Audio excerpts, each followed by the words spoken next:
On today's episode, we talk about one of the most fundamental layers of the software stack, the operating system.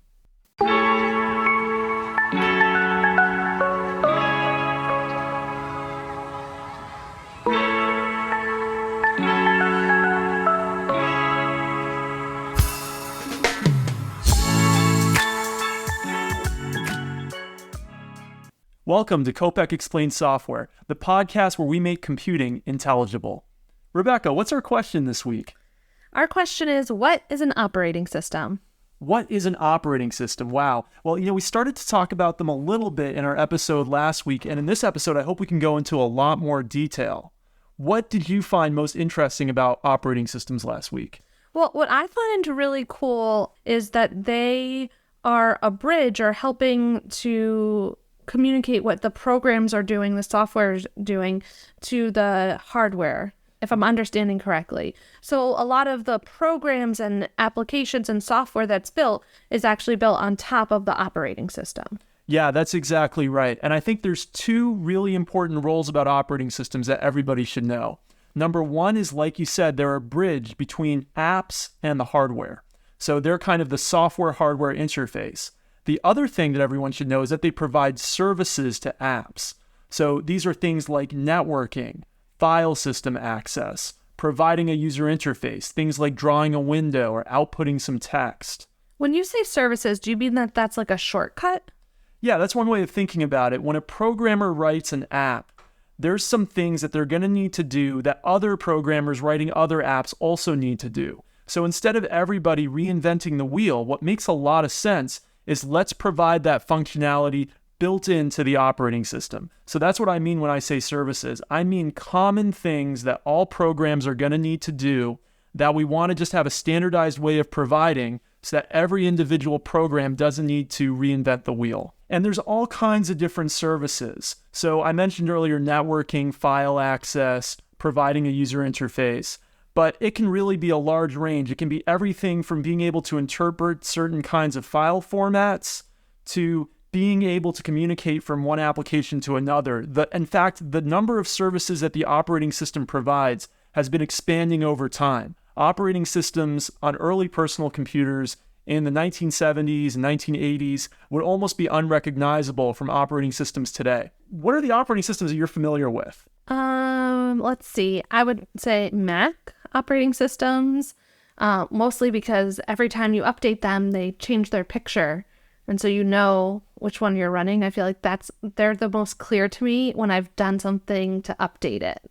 Yeah, so definitely. So on the Mac, we call the operating system Mac OS, stands for Mac Operating System. Brilliant naming there.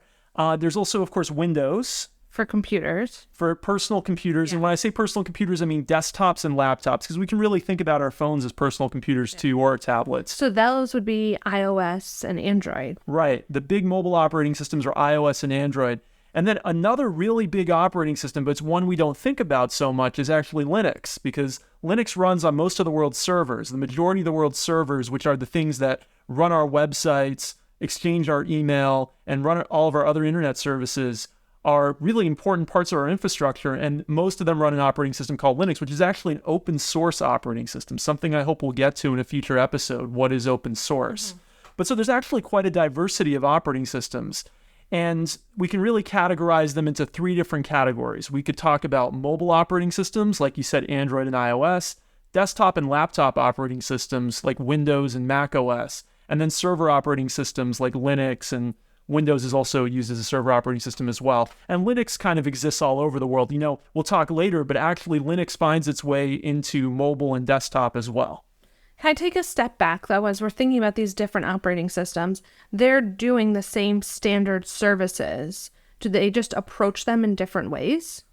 Yeah, that's a great question. Different operating systems provide different what we call application programming interfaces, otherwise known as APIs. And you can think about them as libraries that provide that built-in functionality. Now, the APIs are different from one operating system to another. So a programmer who writes an app for Windows is using different APIs than a programmer who writes an application for Mac OS. Therefore, the same program will not be able to run that was written for Windows on Mac OS because it's using a different library that's built into the operating system. But I use Microsoft Word on a Windows computer and on a Mac computer. Yeah, and there's a team at Microsoft who works on building those two different versions of it. Now, there are ways to build what we call cross-platform apps. So there are actually libraries that build on more than one operating system that provide, as you can think about, another layer of abstraction above the operating system so that the application becomes portable. But the vast majority of apps you use are actually built for each individual operating system and then need to be what we call ported from one operating system to another, meaning basically we have to rewrite it using the APIs that come built into the other operating system. So a programmer has to be really familiar with an operating system in order to build an application that will work well with it. Yeah, that's absolutely true. And people tend to specialize as programmers in one operating system or another if they build desktop or mobile apps. So you'll hear about somebody being a, quote, iOS developer. And what does that mean? That means they've really become an expert in the APIs, those libraries that come built into iOS. So they really know how to squeeze out every bit of functionality and build really great apps for iPhones. But that same person doesn't necessarily have a ton of expertise in building apps for, let's say, Android. And there are people who call themselves Android developers, and they really are experts in the Android APIs. Of course, there are people who have learned both APIs. And as we said earlier, there's people who build cross-platform apps. But the key takeaway is that it's really a niche and a specialization, being an expert in each of the individual operating systems APIs. Can you talk a little bit more about the differences between these operating systems? So I think we can think about the operating systems at many different levels, but one way I want to think about them is their business models. Okay. Because I think that's something that everyone can really appreciate right off the bat. When you go into a store and you're thinking about buying a new desktop computer or a laptop computer, you basically have a choice of a variety of manufacturers who ship computers with Windows, and then you have a choice of just Apple who ships computers with Mac OS. The interesting thing about that is that the companies go about building their operating systems from totally different points of view in terms of how they plan to make money on them. So Microsoft makes money by selling Windows to what we call original equipment manufacturers. Those are companies like Hewlett-Packard, Dell, Lenovo, etc. Whereas Apple makes money selling its hardware products and then ships its operating system Mac OS for free with its computers. Microsoft, you could actually think about as having more of an open ecosystem because it provides its operating system to multiple different manufacturers. Nowadays, it even makes its own hardware with things like the Surface. But Apple makes its own hardware and then ships its operating system just for its hardware. And so they really want to sell you hardware, Apple, because that's where their big margins are. They're not making anything on the operating system. Microsoft, they're neutral. They're like an arms supplier who doesn't care which side wins. They don't care if Dell sells more computers or HP sells more computers as long as those computers are running Windows. Then in the mobile space, we again have kind of a contrast between a more open ecosystem with Android and a more closed ecosystem with iOS. Android, made by Google, which happens to be a mostly open source operating system, which again we'll talk about in a future episode what that means, is again shipped to multiple different manufacturers. You can buy a Samsung phone, you can buy a Xiaomi phone, you can buy an LG phone, and they're all running Android. Google actually ships its own hardware too, but again, they just want Android to be popular. They don't really care if you buy a Samsung phone or an LG phone. Apple makes iOS only for their phone. So again, it's a closed ecosystem. What we call that in business is vertical integration. So we say Apple is fully vertically integrated because they design both the phones and they design the software. Whereas Google and Microsoft are shipping out to multiple different competitors who are competing in an open ecosystem. So in a lot of ways, when you're shopping for a computer or for a phone, one of the big decisions that you're making is which operating system am I going to use? And do I want a Mac OS operating system or do I want a Windows one? Or is there a Linux option? Yeah, there's a Linux option too. Linux is a free and open source option, which you can it's both free as in beer, as we say, and also free as in speech. It comes from the free software movement, something we'll talk about in a future episode. But Linux is something that will totally transform how your computer works if you install it over Windows or Mac OS. But Yeah, the operating system has so much to do with how your computer works. It has a lot more to do with how your computer works than, let's say, the hardware. In fact, the hardware between most of the, let's say, laptops that you buy today is pretty similar. So a lot of the same off-the-shelf parts, the memory, the microprocessor, will be the same from one manufacturer to another. But the operating system changes how it works. It changes what apps it can run. It changes what it looks like. It changes how performant it is on the same hardware. It changes what its capabilities are. It changes really everything about how you use your computer. And so when you make a decision between using a Mac or a PC, much more than the hardware, you're really making a decision between the two different operating systems. And so when you're speaking about how it changes, how you use the computer or how you interact with it, that goes back to the way that an operating system has the standard services incorporated into it, I guess. Yeah, absolutely. And so let me give you some obvious examples, right? So how do we switch applications when we're using our Mac? We use the dock, right? How do we switch applications when we're using Windows? We use the taskbar and the start menu. Those are two different features of the two different operating systems. But it goes much deeper than that. Everything about how every program on your computer works is at some point going through the layer of the operating system. So everything from how a button works to how well the networking stack works to how everything is organized on the file system to how easy it is for app developers to make different kinds of apps is all decided by the operating system. So the operating system is fundamental to everything that we do in interacting day to day with our phones or our tablets or our laptops or desktops. It really is the base of the experience of using the computer or the phone or whatever device that you're using. Yeah, absolutely. And, I think the fun battle in the 1990s and 00s was between Windows and the Mac. And the fun battle today is between iOS and Android. And people might not realize actually how one-sided that battle is internationally versus in the United States. So we're in the United States. And in the US, it's close to 50-50. Android is close to 50 to 60% market share. And iOS is 40 to 50% market share, depending on the quarter and the data company that you look at. But globally, Android has closer to 80% market share, and iOS has less than 20% market share. The vast majority of the world runs on Android. And that's kind of interestingly a real parallel to what it was like between the Mac and Windows and still is, where about 90% of desktop and laptop computers in the world run Windows, and 10% run the Mac. Now the Chrome OS, which is Google's operating system for low-power laptops. Like Chromebooks, right, is starting to take some share. So probably Windows share is a little bit lower than 90% now if we looked at the current numbers. But it's really similar in that you have this really popular operating system that's more of an open ecosystem, Windows, and then you have this really closed operating system, Mac OS, that only runs on Apple's hardware that has a much, much smaller market share. It's the same thing in the mobile space. You have Android, which is the open ecosystem that has the vast majority of the market share, and you have iOS, which is the closed ecosystem that has a much smaller market share, except for in the US and a few other countries where it's closer to 50-50. So we've talked about Android and iOS and Mac OS and Windows. Are there any other operating systems? I guess we touched on Linux, but besides that, are there other operating systems that we just don't know about as, on a day-to-day basis? Yeah, there's a ton of different operating systems. And, some of them are really niches and kind of hobbyist operating systems. And some of them really get used for very serious things. In the server space, for example, if you're running a big IBM mainframe, you might be using an operating system called AIX. It's not something that anyone on a day-to-day basis would need to know about. But if you're working on mainframes, you have to become an expert in using this totally different operating system that works completely differently from Windows or Mac OS.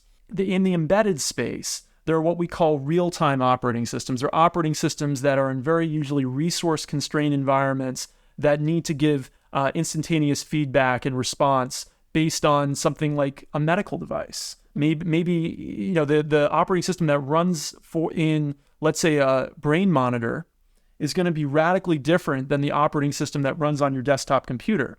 But all the same, it still needs to provide services to the apps on the brain monitor, maybe something that's looking at brain waves or waiting for some serious event to happen.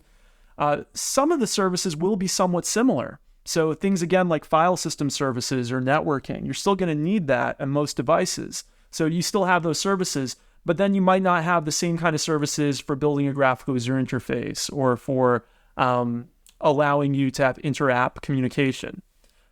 So the operating system is not something that's just for the computers that maybe I would use in my day-to-day life, but it really is for anything that we're using. And on top of that, what operating system is built and what it's used for really has to do with the type of tasks or the mission of the device that it's being installed on.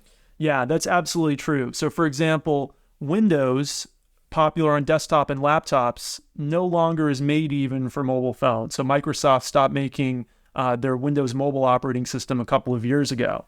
So it's really specializes now in desktops, laptops, and it's also there's a server variant as well. The operating system that makes its way into the most different niches is Linux. So Linux dominates the server space. It's the most popular operating system for servers. And just for my own benefit, and I guess for our listeners, what actually is a server? Maybe a quick definition. A server is basically just a computer sitting out there on the internet waiting for people to request information from it. They could be requesting their emails, they could be requesting a website, they could be requesting a streaming video. But it just basically means that it's a computer out there on the internet waiting for people to connect to it and pull information from it. Okay. So servers run all of our infrastructure. Mm-hmm. They're really important, and Linux dominates that space. But Linux finds its way into almost every other space. There's Linux for the desktop. Maybe you've heard of the Linux distribution called Ubuntu. Maybe you've heard of Debian. Maybe you've heard of Red Hat. These are popular Linux distributions. But it also makes its way into your phones, believe it or not. So Android, we talked about earlier, it's the number one operating system in the world for mobile devices. Has a huge market share. There's billions of devices shipped. And every one of them actually has Linux inside of it. So this might confuse you because I said, wait, Android is an operating system. Linux is an operating system. Are they the same thing? Not exactly. So the most central part of the operating system, the lowest layer and arguably the most important part, is called the kernel. And it provides the most essential services. Again, things like file system access, interfacing with hardware. The kernel is actually called Linux in Linux operating systems. So Linux can be both the name of kind of the overall distribution, because we call them Linux distributions, but it's also the name of that central component, the kernel. And it just so happens Android uses the Linux kernel. So it's actually the kernel, the most central part of Android is Linux. So a kernel is like the core of the operating system. It's going to be maybe the most basic in some ways and most essential functions for an operating system, and everything gets built off of that. That's exactly right. So everything else is built on top of the kernel. And so the kernel needs to be super reliable. It needs to be super battle tested. And that's why they chose Linux. So when Android started, it actually started as a startup company in the mid-00s, and then it was purchased by Google. They didn't want to reinvent the wheel and create their own kernel from scratch. They wanted to worry about the more interesting parts for a mobile phone, the user interface, the application programming APIs for people to make apps for the phone. They didn't want to have to worry about that lowest layer and reinvent the wheel. So instead, they took Linux, which already existed, had already been around for about 15 years by then, and was already battle tested, and they built around it. And that's what actually a lot of new operating systems do, is they use the Linux kernel and build other components around it. There haven't been very many that have been as successful as Android.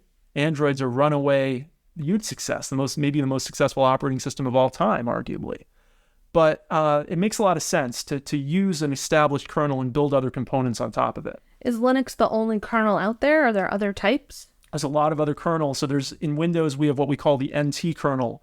Mac OS, we have XNU, which is a combination of Mach and FreeBSD's kernel, and it's a kind of a mishmash. But Linux gets used in so many different places. The operating system that runs on your TV often has a Linux kernel. The operating system that runs in your coffee maker might have a Linux kernel. The operating system that runs in your video game console could have a Linux kernel. So there's a lot of different kernels out there, but Linux has just become really dominant in terms because it works well. It's highly portable. It's been ported all over the place. And there's a lot of momentum and development around it. Are all kernels, do they all function the same way, or are there different types of them?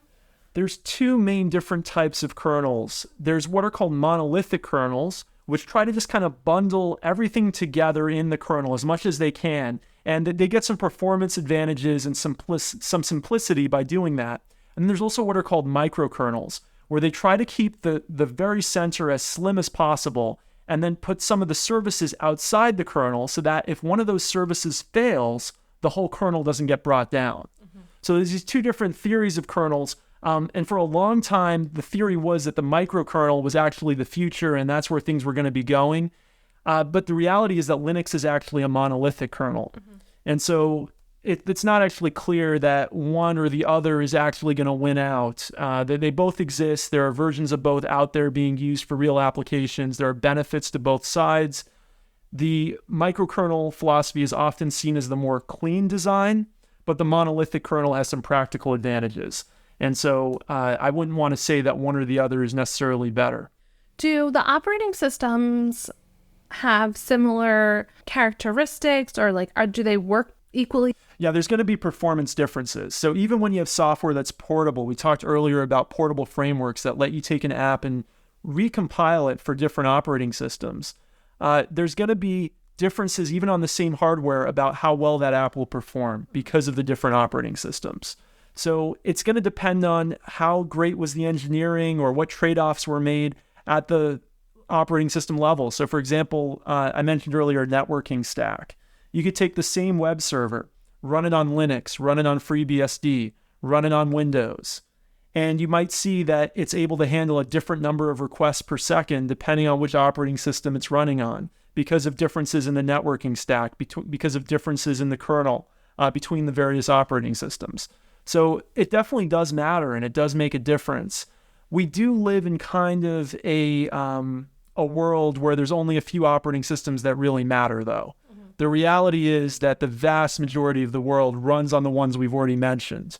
And there's a reason for that. And the reason is that we talked also earlier about how people really become experts in one or the other as programmers. You learn the APIs for one operating system or another operating system. And so once you have a big developer base building apps, building programs for your operating system, you kind of get what's called a network effect, where the more people that are building for your operating system, the more people that want to build for your operating system. So it is a bit of a popularity war and a contest. And that's why in the 1990s, actually, Windows arguably became a monopoly on the desktop side.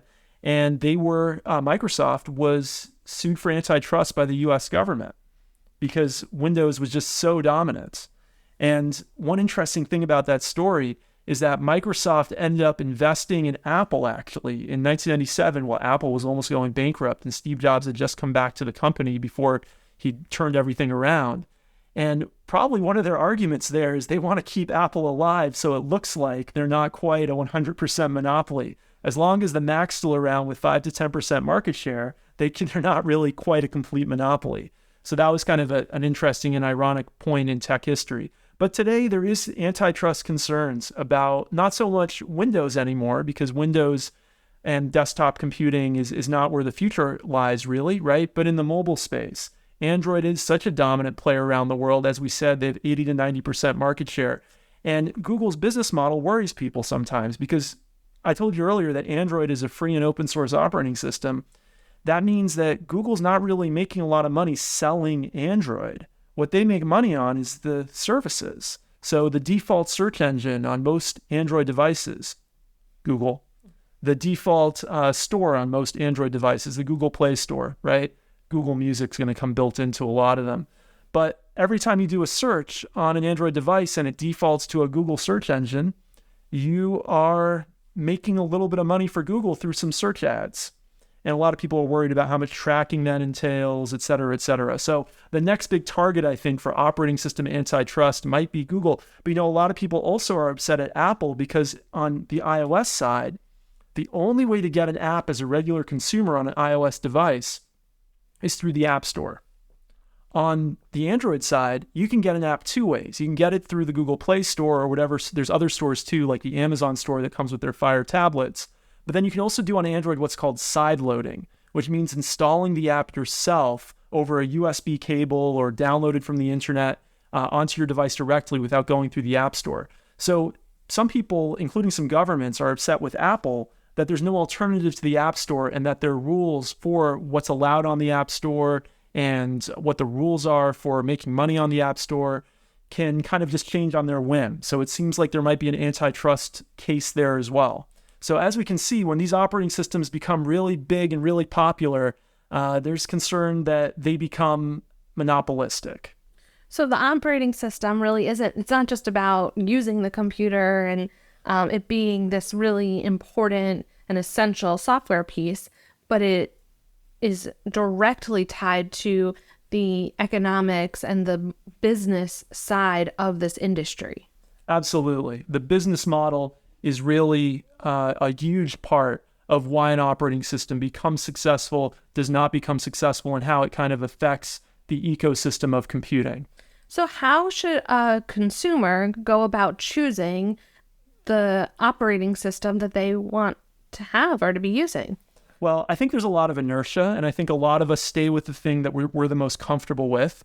And, unfortunately, today more than ever, we get kind of locked in because you buy an iPhone and then you've spent money on iOS apps. And then you can't then recoup that money when you switch to an Android device because all those apps, as we talked about earlier, only work on the operating system they were designed for. Same thing if you buy an Android phone. Then you have all these Android apps you've paid for over the years and maybe some Google services that you're tied into, and they might not all exist on iOS. And so you would have lost all that money. You don't want to lose that investment. You want to recoup it when you get your next phone. So we get kind of tied in. And then the other reason we get tied in is we just get really used to what we're using. So you might know exactly how to get to everything in Android. And then switching over to iOS is going to take you a few weeks of adjustment.